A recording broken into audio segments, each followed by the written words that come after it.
Olá a todos, meu nome é Carlos Eduardo Gouveia, sou presidente executivo da CBDL, Câmara Brasileira de Diagnóstico Laboratorial. Há mais de 30 anos nós temos trabalhado muito o conceito da importância do diagnóstico, o valor e a importância que o diagnóstico tem para acesso a terapias cada vez mais eficazes e adequadas. Se vocês considerarem, 70% das decisões médicas são de fato baseadas em diagnóstico. Se o diagnóstico for precoce e preciso, obviamente vai ser muito mais acertada. E para esse bate-papo hoje, falando sobre saúde pública na prática, nós temos grandes convidados. À minha direita, a doutora Érica Shimara, muito obrigado. Érica é bióloga, diretora do Núcleo de TB do Instituto Adolfo Lutz e também coordenadora da Rede de Tuberculose do Estado de São Paulo. À minha frente, Ana Flávia Pires, executiva da Germsure, com grande experiência em saúde pública. Passou pelo Ministério com bons desafios e vai compartilhar um pouco disso conosco hoje. E o Marcelo, também biólogo, estou cercado por biólogos aqui. Estou dominando hoje. E o Marcelo Anés, que é gerente nacional de vendas da Qiagen e vai trazer um pouco o olhar da tecnologia, da inovação e o que está por vir. E assim, agradeço a todos vocês por estarmos aqui juntos nesse final de dia para falar um pouco sobre a infecção latente da tuberculose, o problema de saúde pública que é a identificação da tuberculose nas suas diferentes fases e como que o Estado tem lidado com isso. Acaba sendo mais um problema de saúde pública. O Estado acabou assumindo esse papel tanto do diagnóstico, mas também da terapia e o monitoramento. E aí eu gostaria de convidar a Érica, se você pudesse falar um pouquinho de como está o Estado de São Paulo, em termos de projetos, e aí eu sei que você tem inúmeros projetos para relatar. Hoje não vai dar tempo para falar sobre tudo, mas pelo menos trazer um pouco. E até dos números do Estado e também do Brasil. Acho que seria legal para iniciar o nosso bate-papo. Obrigada pelo convite. É importante dizer, a primeira coisa de todas é que a tuberculose é uma doença que tem cura. Então, a gente pode realmente trabalhar essa doença e entender que a busca pelo atendimento é fundamental. Então, a gente tem tido números muito bons nesses últimos anos. A gente tem no país cerca de 82 mil novos casos por ano. E é interessante, porque as pessoas acham que a tuberculose já acabou, né? Exatamente. Muita gente nem lembra mais que claro. É coisa do passado, e não é verdade. Quando me perguntam, o que você faz? Eu trabalho com tuberculose. Nossa, mas ainda existe tuberculose? Existe, e muita. Então, a gente precisa trabalhar este conceito, precisa divulgar esta informação de que a tuberculose continua causando doença, mas ela é uma doença curável. Então, quando a gente fala desses números, às vezes as pessoas assustam. Mas a gente precisa entender que a gente consegue fazer um controle, um tratamento, para que a gente consiga diminuir esse tempo. O que é muito importante entender? Depois da pandemia, a gente teve um grande problema com a tuberculose. Então, esses números que a gente tinha em 2019, girando em torno de 82 mil novos casos, em 2020 houve uma diminuição nesse número de casos, mas essa diminuição não foi por conta da questão de diminuir a incidência da tuberculose. Subdiagnóstico, provavelmente. Subdiagnóstico, as pessoas deixaram de buscar os postos de saúde para fazer o diagnóstico. E agora nós estamos vendo aqui, final de 2021, 2022, um aumento desse número de casos. Uma coisa que tem assustado muito é que o número de mortes por tuberculose também aumentou. Então, isso é uma notícia que a gente vê da Organização Mundial da Saúde, da Organização Pan-Americana, e isso tem alertado muito a todos aqueles que trabalham com tuberculose. Então, o que acontece? Os especialistas já verificaram que houve um retrocesso neste controle por conta da pandemia. Então, a gente tem que buscar agora novas ferramentas, novas tecnologias, novas formas, né? Porque um processo de inovação não envolve somente uma tecnologia, envolve um processo, e é isso que a gente está buscando para poder voltar a, pelo menos, aqueles números que nós tínhamos há 2 anos atrás. Legal. E é até importante esclarecer, a tuberculose é uma micobactéria, né? E que se transmite de forma muito rápida pelo ar, né? Exatamente. O paciente que é doente, ele pode transmitir pela fala, pela tosse, por um espirro, a outra pessoa que esteja ali junto dele. Então, é muito importante entender esse processo de transmissão. Para tentar interromper. Para tentar interromper. Então, todo o nosso trabalho é interromper essa cadeia de transmissão. Quando a gente pensa que um paciente doente transmite para uma outra pessoa, o que acontece? Essa outra pessoa, ela pode receber esse bacilo e a imunidade dela pode, vamos dizer assim, dar conta deste bacilo. No entanto, a imunidade não vai conseguir matar este bacilo. Esta situação é o que a gente chama de tuberculose latente. Então, é neste momento que nós estamos, os programas de tuberculose estão fortemente tentando controlar essa situação. Por quê? No momento em que a gente faz um tratamento de tuberculose latente, você evita com que a pessoa fique doente. E a pessoa doente é que vai fazer a transmissão. E tem isso, né, Érica, até para a gente complementar. Tem a tuberculose latente, tem a tuberculose ativa. Então, além de tudo, é complexo até dos profissionais de saúde muitas vezes entenderem, né? Os métodos de diagnóstico que existem, as diferenças de tratamento que existem, né? E eu acho que a ideia aqui é um pouco essa também, de trazer essa informação, né? A disseminar um pouco mais a informação sobre isso, né? Sobre a existência de uma tuberculose latente e agora, né, do Ministério está implementando uma nova tecnologia para fazer esse diagnóstico em um momento oportuno. E da tuberculose ativa, que aí você já tem um outro momento de diagnóstico, outros testes e um outro tratamento. Né? É legal, Ana, até se puder trazer quais são os tipos de diagnóstico para os diferentes momentos e que tipos de pacientes são os mais comuns de serem objeto aí de... Então, hoje, se a gente, né, for falar da tuberculose latente, o Brasil, né, o Ministério da Saúde agora implementou um protocolo para pessoas HIV positivas com CD4 acima de 350, né, Érica? Então, um protocolo bem específico para uso desse teste, para crianças que tiveram contato com pessoas com tuberculose e para pacientes que vão fazer uso de células-tronco. Então, a gente está bem fechado, né, nessa população, mas se a gente fosse pensar para o PPD, por exemplo, que é um teste, o teste tuberculínico, né, a prova tuberculínica, que ela tá junto ali, né, junto com o IGRA, que é um teste que a gente vai falar aqui hoje. Um teste, você pode usar um teste ou o outro, várias outras pessoas vão utilizar, né? Todos os profissionais de saúde deveriam fazer, né, Érica? O PPD, acho que no Adolfo-Lutz, não sei se tem esse protocolo, se vocês fazem esse protocolo, mas a maioria dos profissionais de saúde deveria fazer. E um teste como esse, né, o IGRA, ele poderia substituir todas as pessoas que fazem PPD, mas hoje o Ministério está centralizando em um grupo, porque, enfim, né, os custos são outros, e agora a gente está entendendo até como que é feita essa implementação, né? Como é que vai fazer essa mudança, né? E a Érica está tendo essa experiência e aqui a gente super apoiou essa ideia que a gente teve de entender como vai acontecer essa implementação desse produto, né? O Ministério, então, tem um papel de lançar políticas públicas, fazer aquisição desse teste, mas essa política pública, na prática, né, ela vai estar no município, ela vai estar no estado, é lá que ela vai acontecer. E quais que vão ser esses desafios, né? Como é que a gente vai fazer, como é que a gente vai transformar uma normativa do Ministério na prática para chegar no paciente. E hoje a gente tem monitorado um projeto de implementação para entender isso e até levar para a empresa, né? Quais são os desafios, né? Esse produto, ele está pronto, digamos assim, ele está realmente atendendo as necessidades e está chegando no paciente.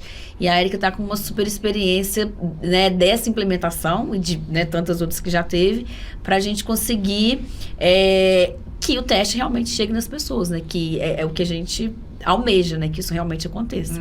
E dos desafios, assim, se a gente puder, né, falar sobre isso, né, desse novo desafio que você está passando agora, que é dessa implementação dessa rede, né, de implementação desse teste. Como é que foi para você, de cara, assim, chega no Ministério da Saúde, agora temos uma normativa nova, vamos fazer um novo diagnóstico com um novo teste. Como que um profissional de saúde que está lá dentro do laboratório recebe, assim, na ponta, como que ele recebe isso, assim, em desespero? Meu Deus, é mais um teste para eu fazer? Normalmente é mais um teste para eu fazer. E aí depois a gente vai ver como é que vai fazer. Na verdade, a gente está até, assim, já é algo que a gente já recebe isso normalmente, porque nós realizamos tudo aquilo que é programado pelos programas dentro do Ministério da Saúde. Então, é meio que até normal e natural que a gente faça esse tipo de implementação. Só um ponto muito importante para a gente colocar aqui, a gente fala tuberculose latente, mas na verdade é tuberculose infecção. Isso já tem sido, a gente está tentando mudar essa nomenclatura, ótimo, porque o correto é a tuberculose infecção. Então, ou seja, você está positivo para essa infecção, porém ela não se manifestou. Exatamente, tá? Então, é isso que o teste IGRA, que é a detecção da produção de interferon gama, né, que é essa sigla que a gente está falando, vai fazer. Ele vai detectar indiretamente se a pessoa possui aquele antígeno e se ela consegue produzir uma citocina, que é o interferon gama, que vai tentar fazer toda uma cadeia de imunidade. Então, essa é a ideia do teste do IGRA. Já a prova tuberculínica, na verdade, é a injeção intradérmica de um derivado proteico extraído da bactéria. E aí a gente vai ver em vivo, essa reação, e a gente faz a leitura da induração. E isso demora, né? Até a leitura é em 72 horas. E a pessoa, então, vai no posto de saúde, volta para casa, 3 dias depois ela tem que voltar. Isso, exato. Então, assim, o PPD que a gente faz, ele tem esse problema, né? Vamos dizer assim, uma desvantagem. Né? Pelo fato da pessoa ter que voltar, pelo fato de você ter um profissional que precisa ser treinado para poder fazer essa leitura. Mas a gente também tem vantagens e desvantagens dos dois métodos, né? Então, a hora que a gente entra com um novo teste para implantar na rede, a gente tem que observar a rede de uma maneira muito ampla. O que é essa visão? É uma visão de que aonde você vai colocar, em que momento você vai colocar, como que deve ser todo um fluxo de trabalho. Então, eu não estou falando de implantação em um laboratório. Eu estou falando da implantação numa cadeia de diagnóstico. Que tem que estar toda fechadinha, né? Exatamente. Do paciente, do médico, toda amarrada. Do laboratório. Então, esta cadeia de diagnóstico, ela precisa estar completamente fechada e completamente estruturada. Então, como é que você começa a amarrar isso? Então, os desafios começam neste momento. Primeiro, é um novo teste. O que eu preciso fazer para esse novo teste? Quem é que está, neste momento, capacitado com infraestrutura, com toda a questão de dentro do laboratório para fazer isso? Então, eu só posso começar com quem está ok nesse quesito. Então, para a gente poder fazer isso, você precisa detectar quais são esses laboratórios que vão estar aptos a fazer isso. Mediante essa detecção, você precisa saber quais são as áreas de abrangência que esses laboratórios possuem. Quem que ele vai poder atender? A hora que eu consigo fazer esse mapeamento, eu vou depois ver, mas qual é a logística que eu necessito para poder fazer com que o material dos pacientes chegue até este laboratório. Então, todos esses pontos precisam ser alinhavados.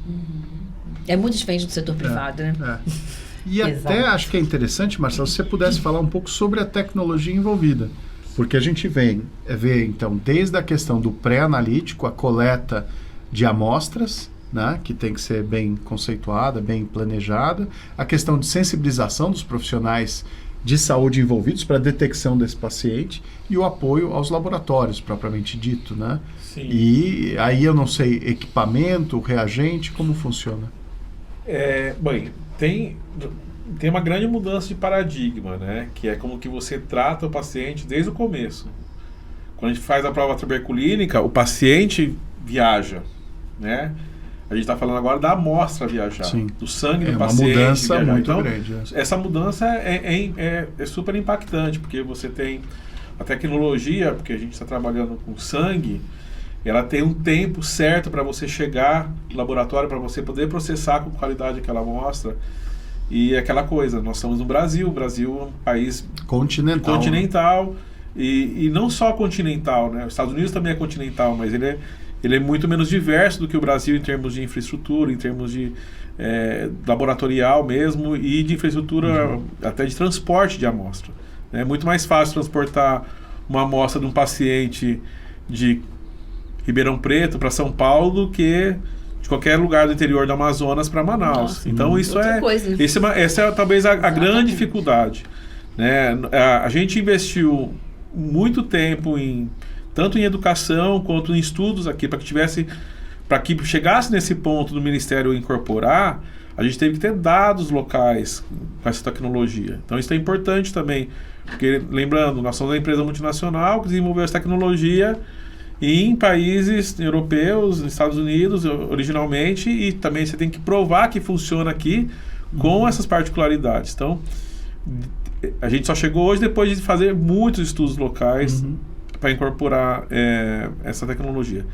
E a reboque a gente vai construindo outros tipos de fazer esse mesmo tipo de análise, para poder ajudar também com esse tipo de desafio, né? Por exemplo, agora a gente o Ministério está fazendo a tecnologia do jeito, vamos dizer assim, clássico nosso, que é um exame laboratorial chamado ELISA, que muitas outras doenças são feitas assim. Mas agora a gente tem um teste que se assemelha a um teste rápido, não é um teste rápido porque você também tem que trabalhar o sangue ali por um dia, mas ele também é um stick e foi feito só para países que a gente chama de alta incidência, mas ele é um produto que não vai ser comercializado nem nos Estados Unidos nem na Europa, por exemplo. Então ele já é mais direcionado para um país como o nosso, ele né? foi direcionado para o Brasil, prático, né? Então a gente está trabalhando dessa maneira de o LUTS tem uma realidade tecnológica de laboratorial, de infraestrutura para poder trabalhar. Mas em alguns estados, né, a gente estava falando de LACEN, das redes estaduais, tem LACENs que não tem equipamento de ELISA. E aí e para complicar um pouquinho mais, a gente tem uma tecnologia que a gente tem a colaboração com a Diasorin. E por incrível que pareça, é um equipamento complexo da Diasorin, que faz testes, por exemplo, de sarampo, dosagem de vitaminas, outros testes diagnósticos. E tem laboratórios do governo que não tem ELISA e tem Diasorin. Só que, por uma questão legal, de como foi feita até a aquisição do governo, hoje eles só podem comprar um tipo de teste. Então, o nosso papel é tentar educar, alinhavar a expansão da rede de maneira que você possa ter mais flexibilidade para adquirir a tecnologia.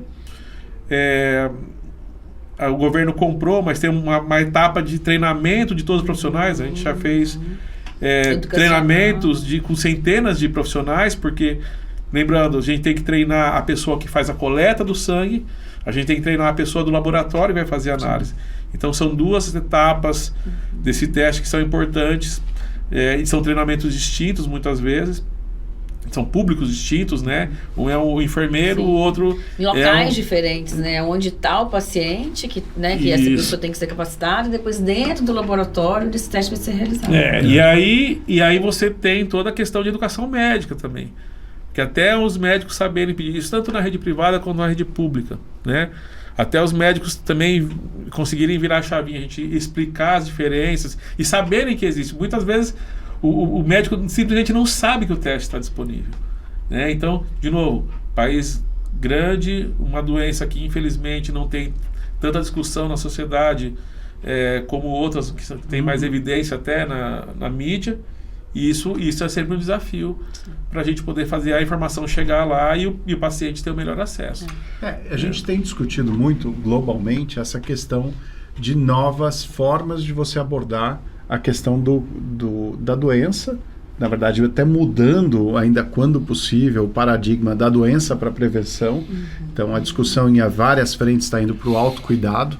Acho que a questão da tuberculose ela tem que passar por isso também, que é uma questão de conscientização, quais são os riscos, o que é a doença, quais são os públicos-alvos mais importantes. E talvez ainda não ter o testar e tratar tão rápido quanto é o sífilis, por exemplo, né, que você testou, deu positivo, mesmo que seja com teste rápido, você já trata, né, rapidamente para evitar outros problemas. Aqui você tem que ter uma política muito bem montada, né?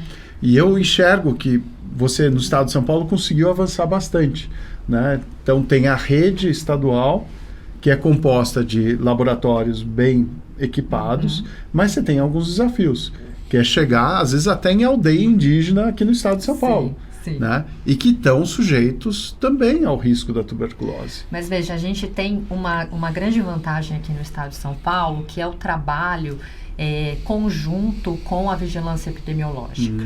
Esse trabalho é extremamente importante, porque é o que eu falo, você precisa agregar o trabalho feito no laboratório com a busca desses pacientes para a gente poder fazer o trabalho ser pleno. Então, o que acontece? Aqui no estado de São Paulo, a gente tem uma característica que eles fazem uma campanha de busca ativa 2 vezes ao ano. Então, nos meses de março e setembro, existe esta campanha. Então, os pacientes que chegam nas unidades básicas de saúde, que são sintomáticos respiratórios, eles são convidados a fazer um teste para tuberculose.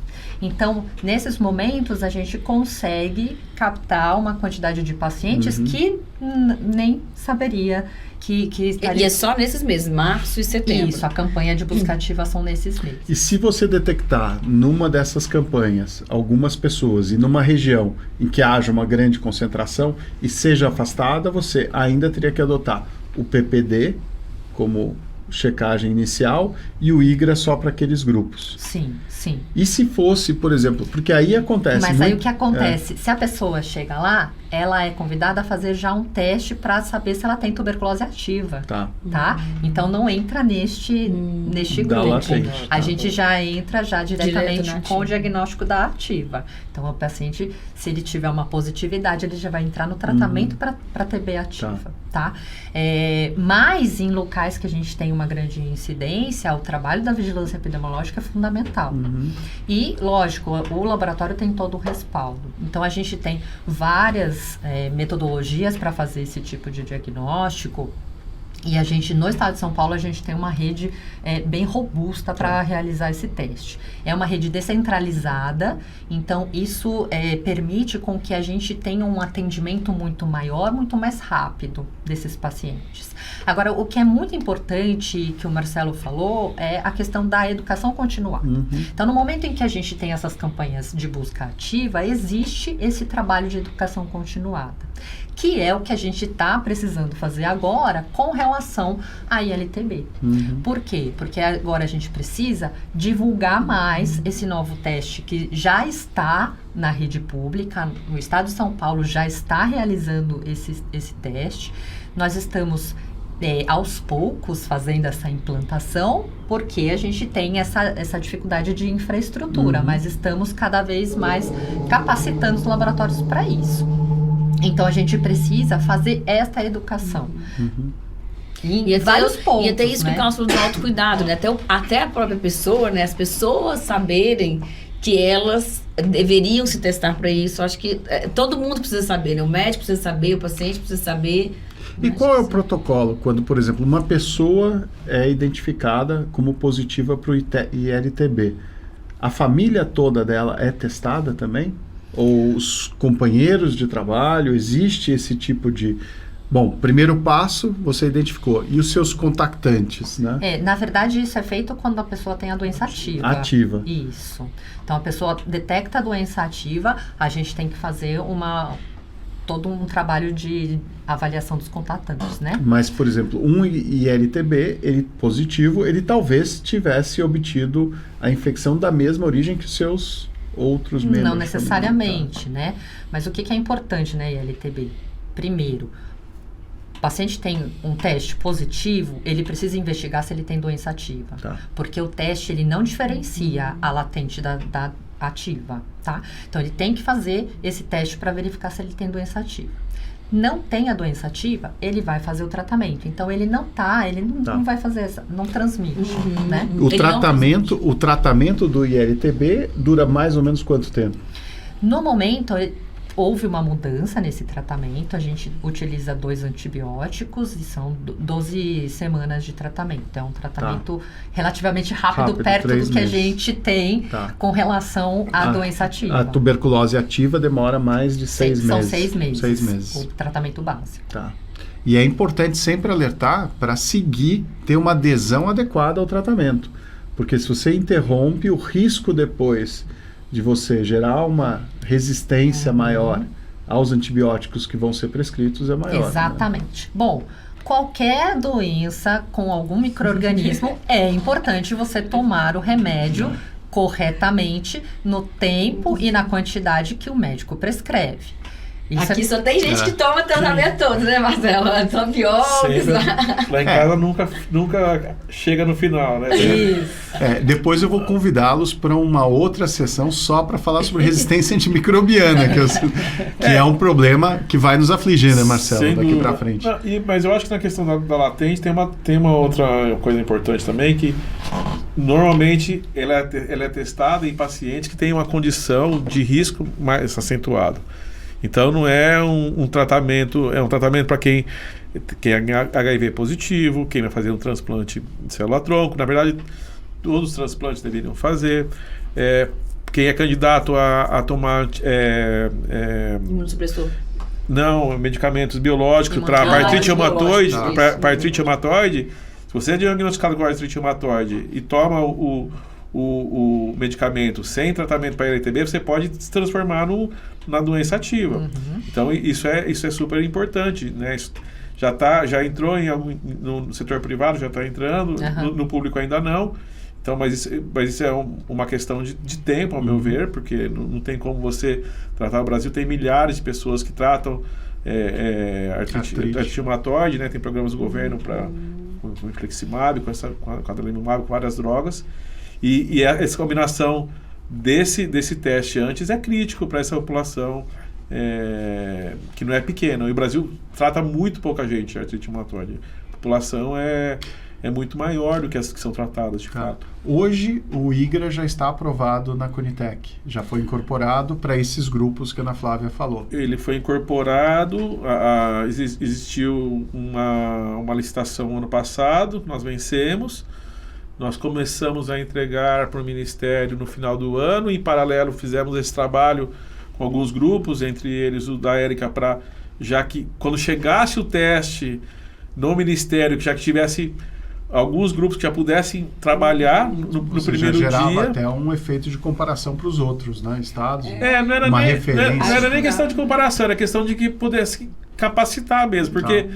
Lembra que com a Covid, que foi uma coisa muito mais necessária, nós tivemos em vários momentos problemas de quase vencimento de teste, vencer o teste com o governo. Então, a gente teve essa preocupação de, olha, nós como empresa, qual que é a nossa missão como empresa? A gente está trazendo tecnologia para ajudar na saúde pública. Então, para mim, não acaba quando a gente comercializou, entrou o dinheiro na empresa.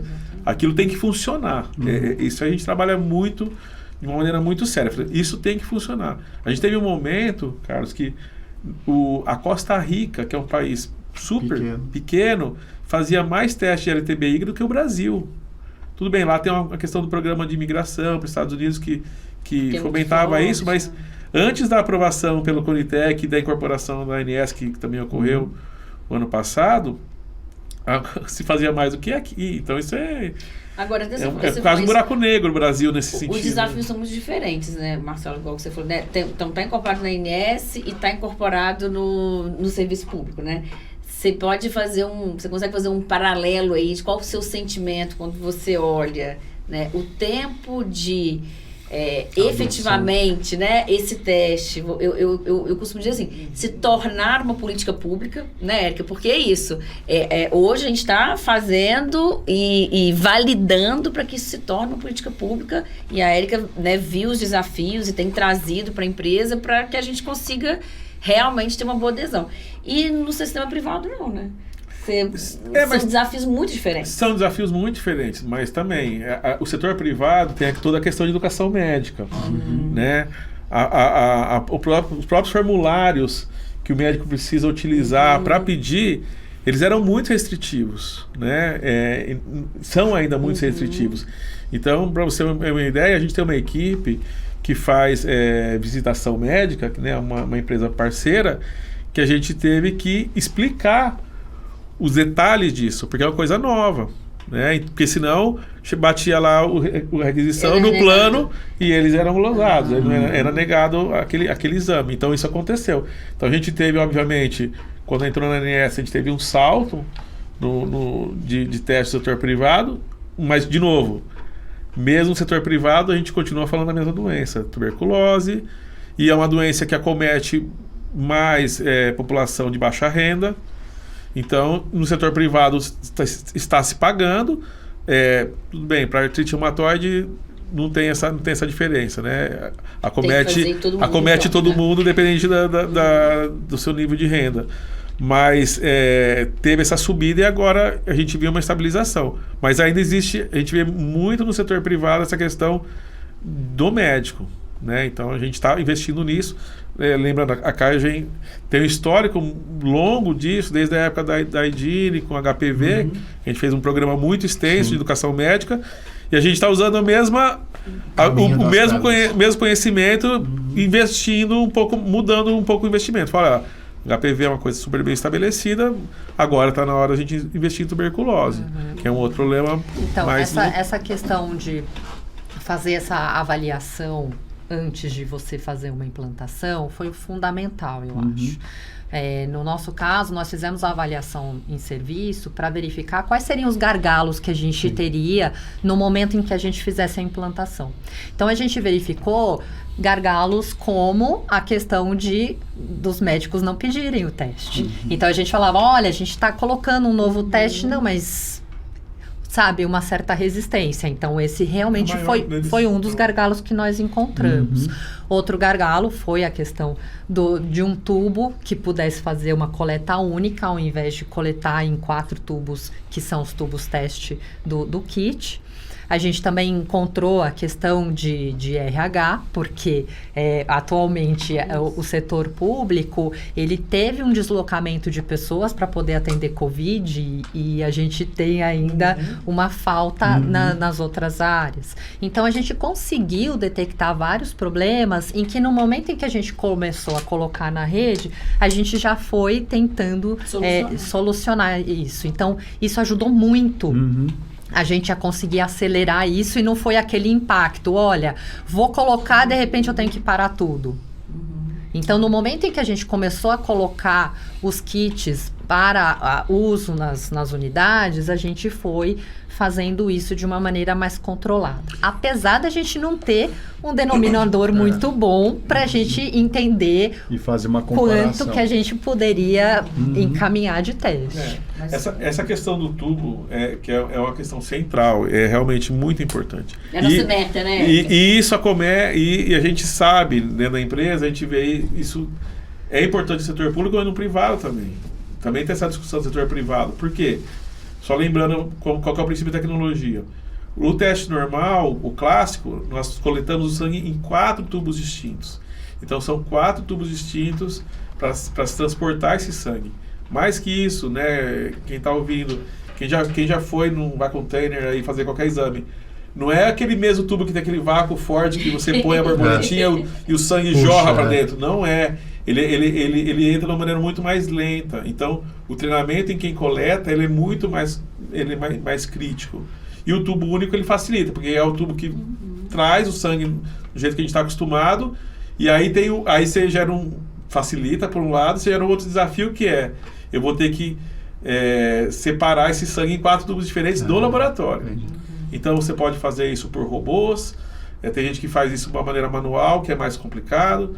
Então tem essa questão de como que você trabalha a tecnologia. E por isso que o projeto de implementação foi tão importante. Então você imagina, quando você incorpora uma tecnologia, ou antes disso chegar no laboratório, isso que a Érica colocou. Então quando já estava lá, a licitação já tinha, né, um dono, né, que a gente já tinha ganhado essa licitação, a Érica já estava sabendo que ela ia enfrentar determinados desafios e já estava tentando resolver, né, Érica? Estava assim, olha, a gente vai ter que comprar tubo, quem vai comprar esse tubo? Porque essa é a diferença também do sistema público para o privado. Então, se você vende um kit desse no sistema privado, o cara vai lá, olha e fala, a gente vai comprar esse tubo.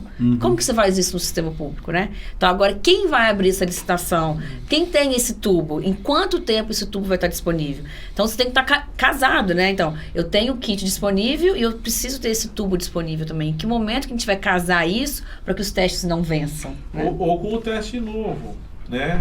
Que a gente trouxe uma tecnologia nova.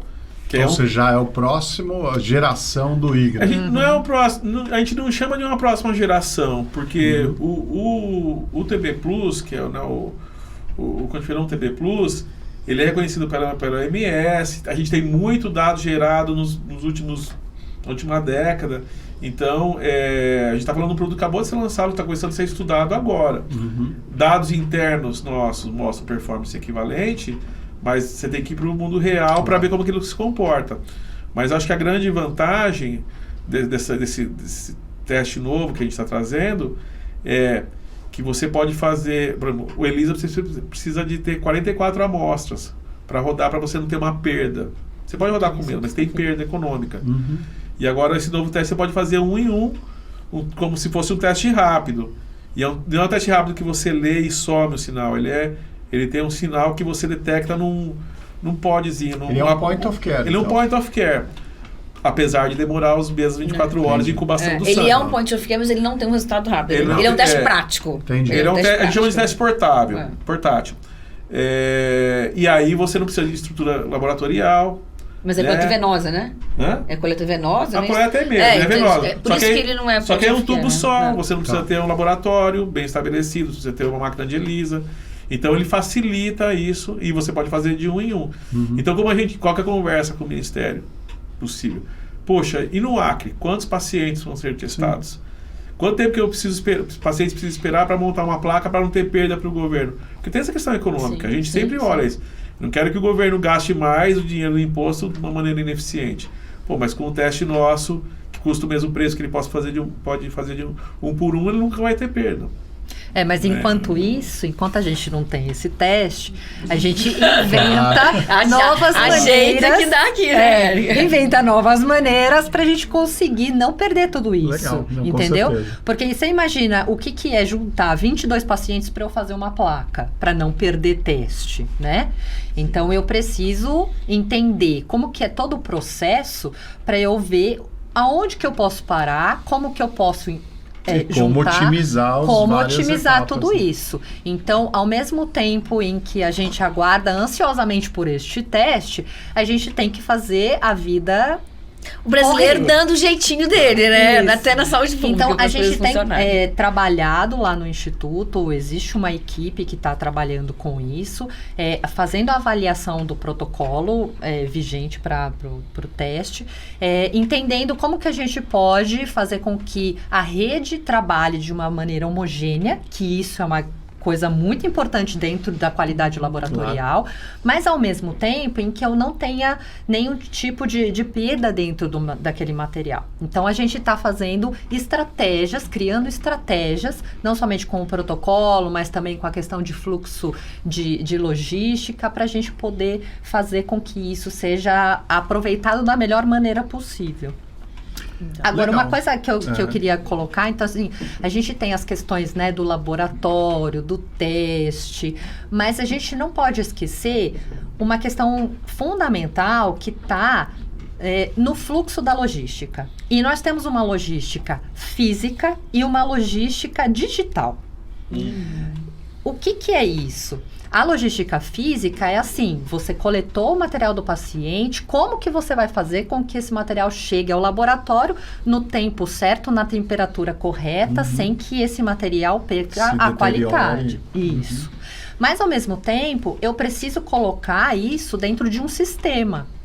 Então, a gente tem um sistema que, para os laboratórios públicos, é o sistema GAL, que é Gerenciamento de Ambiente Laboratorial, onde aquele laboratório que faz a coleta, ele precisa colocar no sistema, e aí o sistema ele vai dizendo aonde que está percorrendo esse teste, até chegar no laboratório e o laboratório conseguir fazer esse laudo. É o rastreamento da amostra. Exato. E para fazer isso, existe todo um pessoal que trabalha arduamente para poder fazer esse fluxo digital. Então, a gente também tem que entender esse processo, porque muitas vezes esse fluxo digital é a última coisa que é pensado e às vezes é o gargalo mais importante que a gente tem.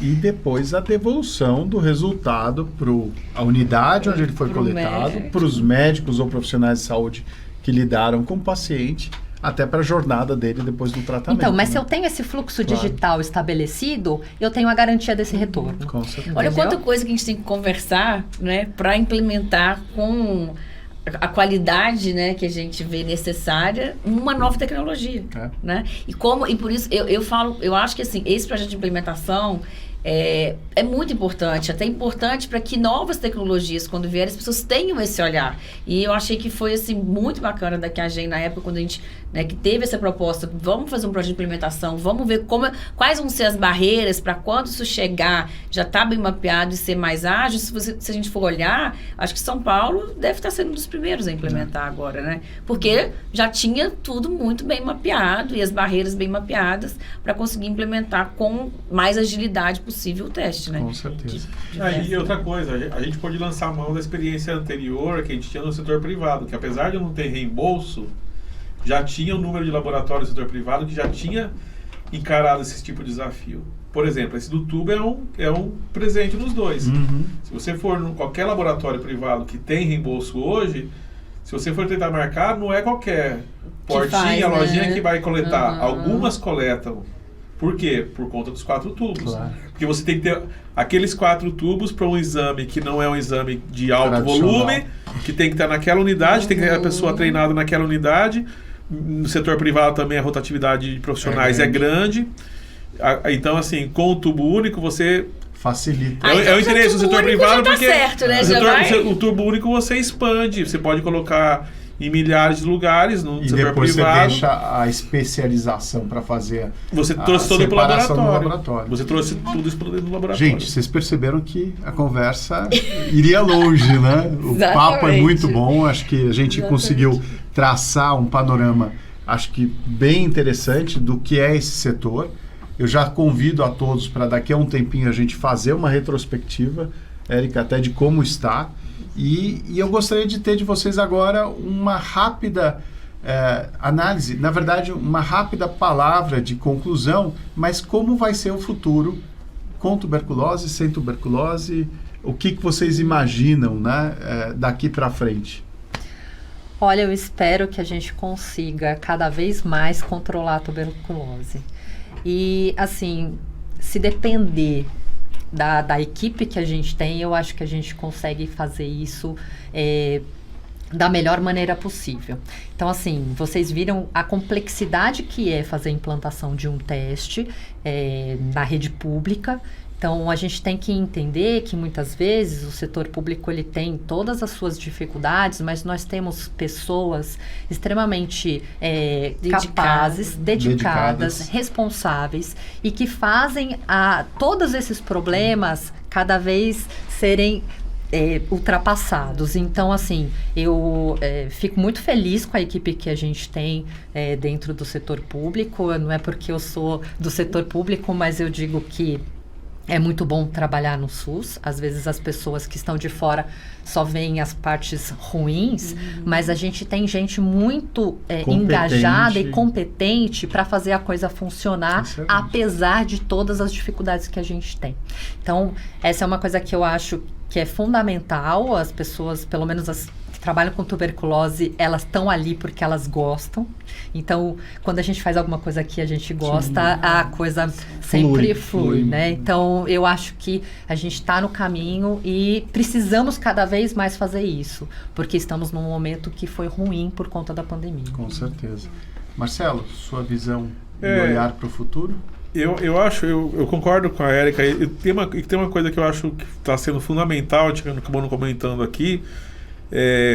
Apesar do Ministério legalmente só estar responsável pela aquisição, nós temos trabalhado de uma maneira muito próxima deles para se antecipar a possíveis problemas. A questão de validade, a questão da demanda, porque o governo, quando ele compra uma grande quantidade. E a gente tem que se preparar para a empresa. Lembrando, setor privado é rotina, é mensalmente, programado, com previsão. E no setor público é mais difícil, até por questões legais. E o Ministério, a gente tem uma conversa periódica com eles que tem sido muito frutífera nisso, ajudando a remover essas barreiras, principalmente no início. Né? Então, o início tem sido muito bom nesse sentido, apesar desses desafios. Brasil, milhares de pessoas trabalhando nisso, mudança de paradigma, mas eu acho que é tempo também, né? Às vezes a gente fica muito, poxa, mas não está funcionando, leva tempo. Leva tempo, né? É uma construção. Política. Ana, tua visão para o futuro? Eu vou continuar nisso que o Marcelo está falando, assim, implementar uma nova tecnologia no serviço público não é feito da noite para o dia, né? Então, eu acredito, né? E acho que esse teste, né? E novas tecnologias vêm para a gente fazer isso que você colocou até no início, né? O diagnóstico, né? A testagem, até como uma prevenção para que essa pessoa se trate o quanto antes e tenha uma boa qualidade de vida, uma prevenção para que essa pessoa não contamine outras pessoas.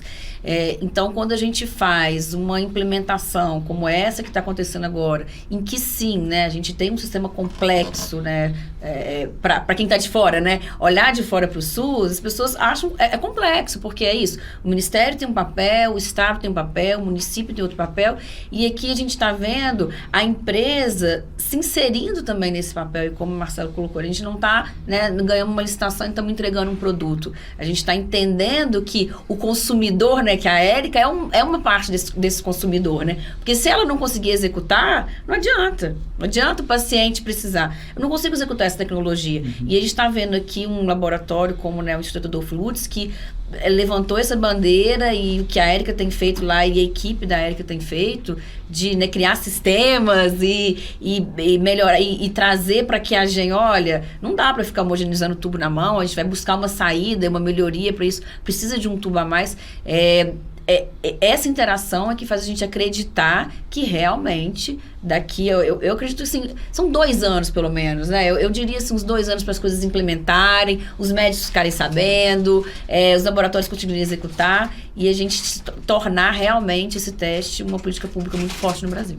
Legal. Gente, agradeço muito aqui Obrigada. A participação de vocês, a presença, o tempo voou. A gente tem muito mais assunto para falar. Isso que nós pensamos antes já, né?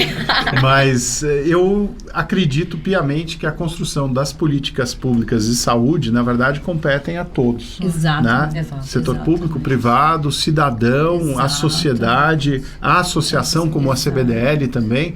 Então, aqui nós estamos todos exercendo esse papel de juntos construirmos aí um caminho adequado para a melhoria da saúde pública do Brasil, como cidadãos, como pessoas interessadas, né, e como atores aí importantes. Eu agradeço essa oportunidade de divulgação desse tema, porque é só mostrando este conhecimento que as pessoas vão entender e vão conseguir, junto conosco, engajar nessa luta. Com certeza.